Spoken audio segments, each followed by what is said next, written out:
I want to give you a peek, dear ones, into who you are. I'm going to tell you, before you ever get to this planet, the kinds of things that are accomplished in so many different ways that you cannot even imagine, because you're not in that place where you operate in multidimensional ways or know the ways of spirit. You're in a dimensionality which is almost like a child.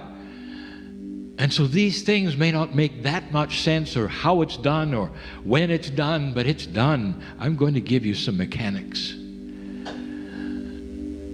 that will give you an appreciation of who you are. Every soul makes a journey for the first time to this planet. And once you arrive, dear ones, the journey begins of lifetime after lifetime after lifetime. This is your home. There are those who will say, well, occasionally there are those who will go other places for the next lifetime and return. This is how they are perceiving something that is not true.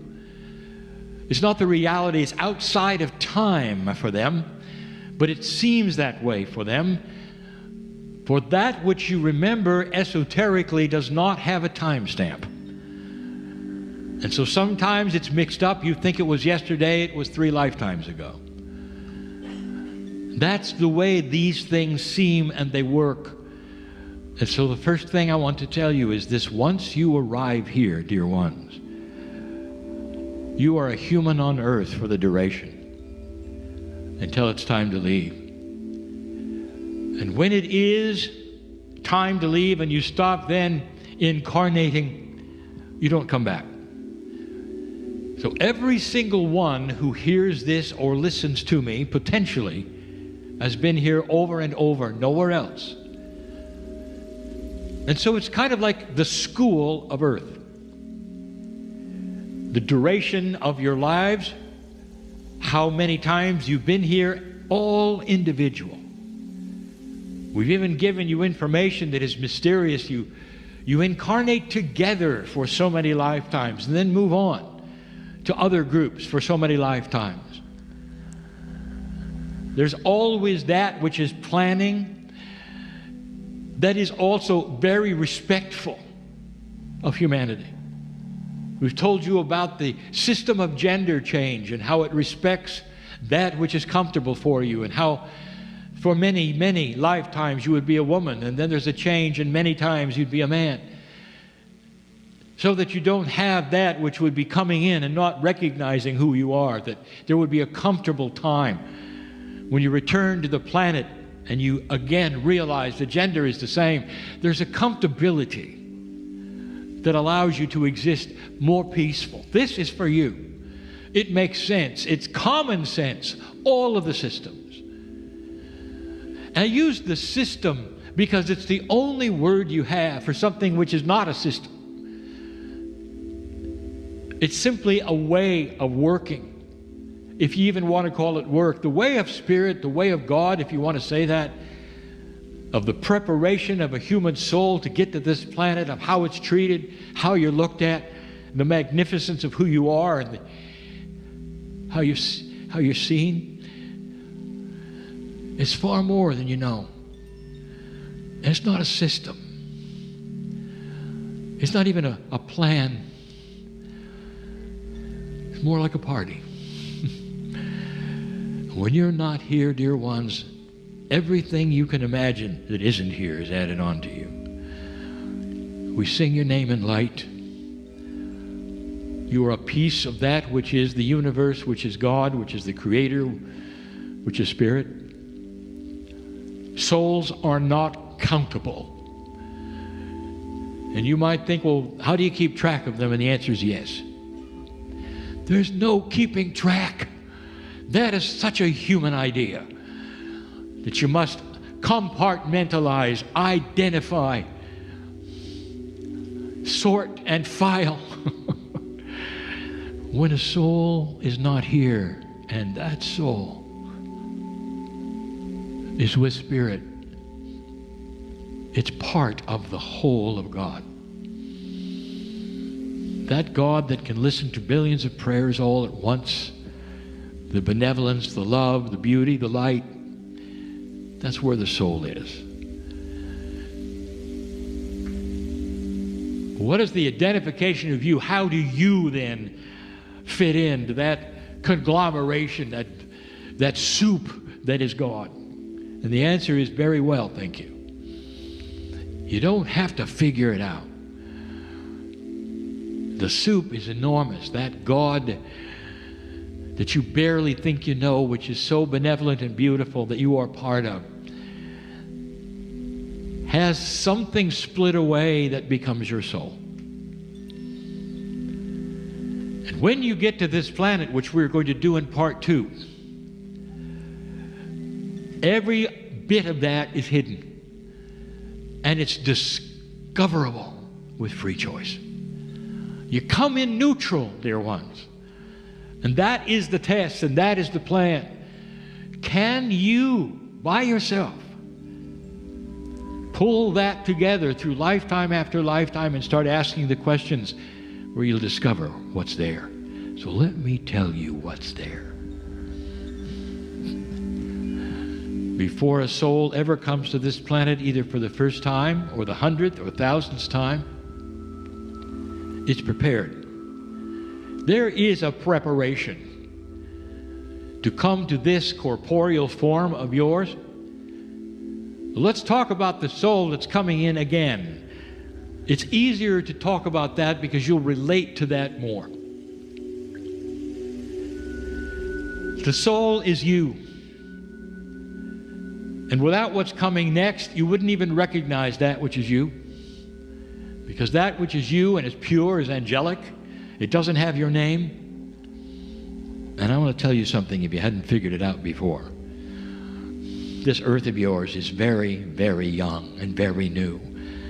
And there have been so many earths before yours in this galaxy, and you've been part of it. This test that you're in right now should be little familiar to you, because so many of you have gone through this.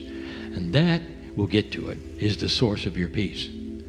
If you can remember that you've done it before and what happens, you calm right down, because it's not unknown territory. I'll get there. That'll be part 2. The first thing that happens to this beautiful soul is that implanted in this, yet again, becomes layers and layers and layers of earth memory. Now you're going to call this the Akashic record. And the Akash then would represent lifetime experiences. It's more than that. Not just lifetime experiences, but how do you explain the one who was an artist last time and is still an artist this time? That's more than a memory. Now that becomes a function. It becomes that which is innate remembering. It has to do with mirror neurons. It has to do with muscles. It has to do with that which one corporeal remembers another. It goes beyond the Akashic record. That's implanted as well. What you're interested in, what you've accomplished, not then what you did or how it felt. That comes later. Layers and layers of who you are starting to be implanted into that soul long before it comes to the planet. Brian, exactly when does this happen? Does this happen while I'm here? How long does that take? All of these things, dear ones, you would not understand when I say you can reincarnate quickly. Whereas before, in an older energy, it took a long time, that you can come back a year later. A year later. Sometimes you come back even in the same family as a grandchild. I have said this so many times, this is all changed. And yet when you're on the other side of the veil, there is no time. Years in your time can go by in a month. You see, you can't ask how long does this take. Some of you might say It's an instant. All of this takes place in the mind of God in an instant. Others would say it takes a century, and you'd both be right. It depends upon who's looking at time. Because time does not react like you think. Totally and completely different from here. That's a good thing, because the preparation is complete. So abilities and things that are interesting, your consciousness of what you enjoy and what you like is in there. And you start to see this even in your children, because you realize no child is born blank. They all have stuff, if you want to call it that. And as they start developing, you see what they're glued to and interested to, and you realize it's different for every child. It's not something they learned in school or exposed to necessarily. They motivate toward it. Where did that come from, you might ask? It comes from that which they enjoyed the last time they were here. Now, some of them may pursue it, and some of them may look at it and say, I'm done. But at first, they're attracted to it. This is implanted. The reason it's implanted is for the comfort of the human, so that they don't come in blank and have to start over every single time, and instead, at some level, innate, helps them to know, I'm interested in this. This is attracting to me.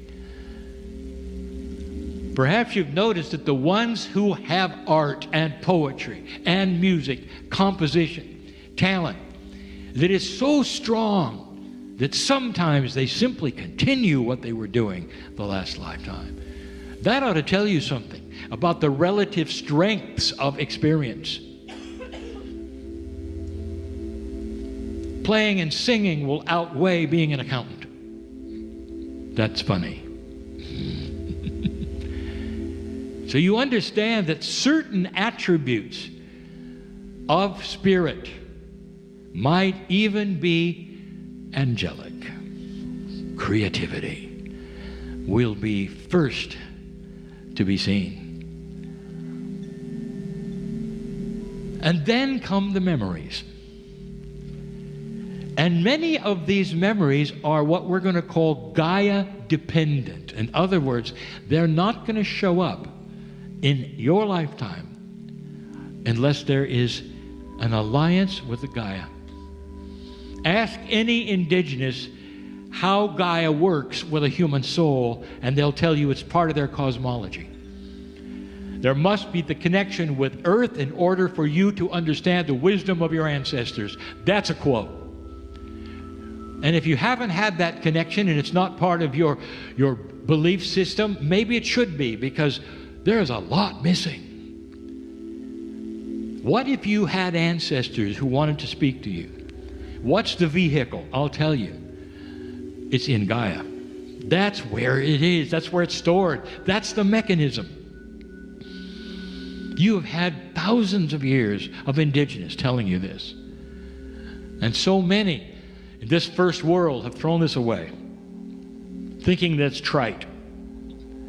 You ask a tree hugger, which may have no spiritual system at all except the earth, how accurate is that? And they will say the earth is everything. It speaks to me. It calls me. It feeds me. It sings to me. And they'll be right. That is implanted in every single soul, the alliance with the planet. Then there comes the memories of what you did that would stick out. And I mean stick out, I mean that you would remember above others because they were either accomplishments of joy and beauty and sometimes your death. Brian, are you saying that all the beautiful things that we ever did are in our Akasha and rememberable? And the answer is yes. Then why is it that we're going to to readers and all this to dismiss the things that bother us, like the drownings and the murders and all the things that have happened to us that we keep playing over and over in tapes and in past lives and keeping us from sleeping and accomplishing things. And the answer to that, dear ones, is that in a lower energy, that's where your consciousness goes. How do you like it so far?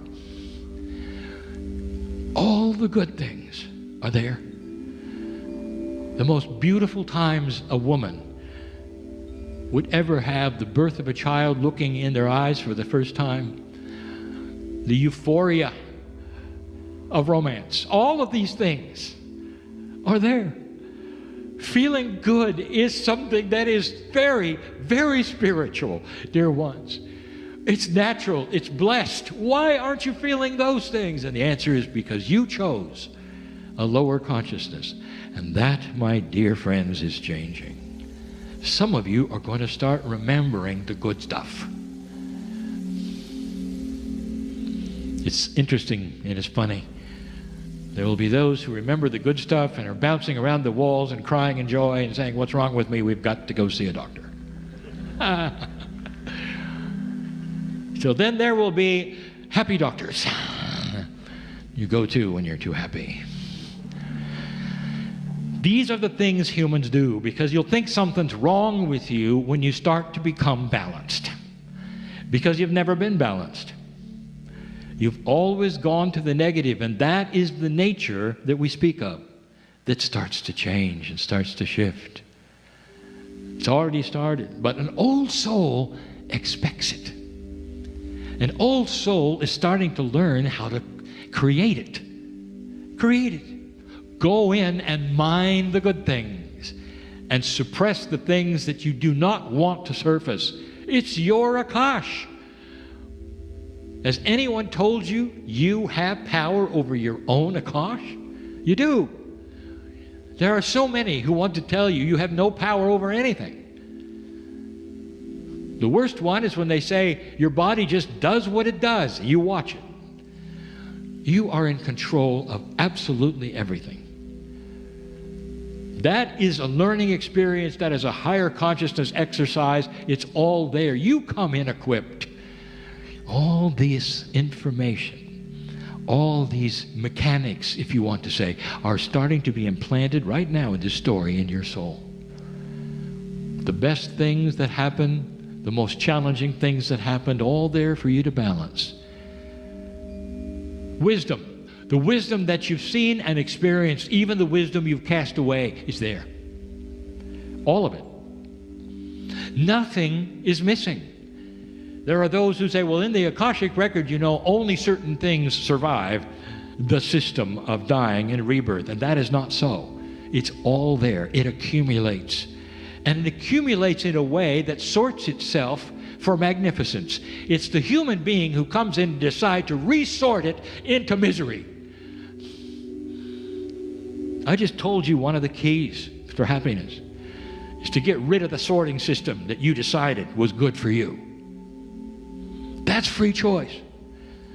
That sorting system is called high consciousness. When you start to put away the things that bother you, that age you, that worry you, that make you a little nuts, and start seeing them in a bigger picture. Start understanding that when it comes to your life, you're in total control of how you think, how you believe, how you sleep.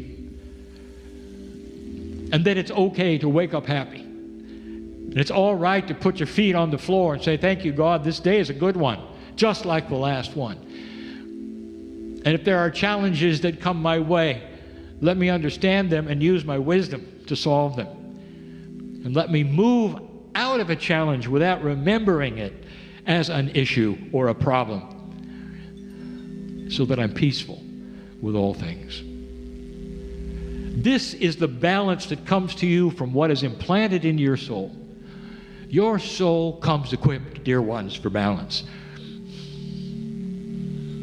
Oh, and there's more. The big one, and then I'll stop. Even before I get to karma, which we'll talk about in part 2, or contracts, which I'll talk about in part 2, the big one. How can you understand that the basic baseline of you is God? Your scriptures all have alluded to it. Made in His image is a metaphor. That God which you've assigned the gender to, which you always do because everything is genderized for a human, you're saying you are an image of that which is God. Made in His image means made in love. You are a piece of that which is God. Because your very soul connected to the whole of God. And when you start reaching out to discuss with your own higher self, how much of that can I pull in to a corporeal, four-dimensional being? And your higher self will smile at you and say, I thought you'd never ask. And into you will start to be poured things that every single cell of your body will rejoice with. It'll recognize health, well-being, happiness, peace, coherence, all the things that are divine. For you to assume and imbue to whatever extent you can, however fast you can absorb it or want to, it becomes who you are. That's the beauty. Every single one of you is an angel. Everyone. In training, you might say, to start absorbing that which has always been you. I'll be back. It continues. This is the story of the magnificent human being. And so it is.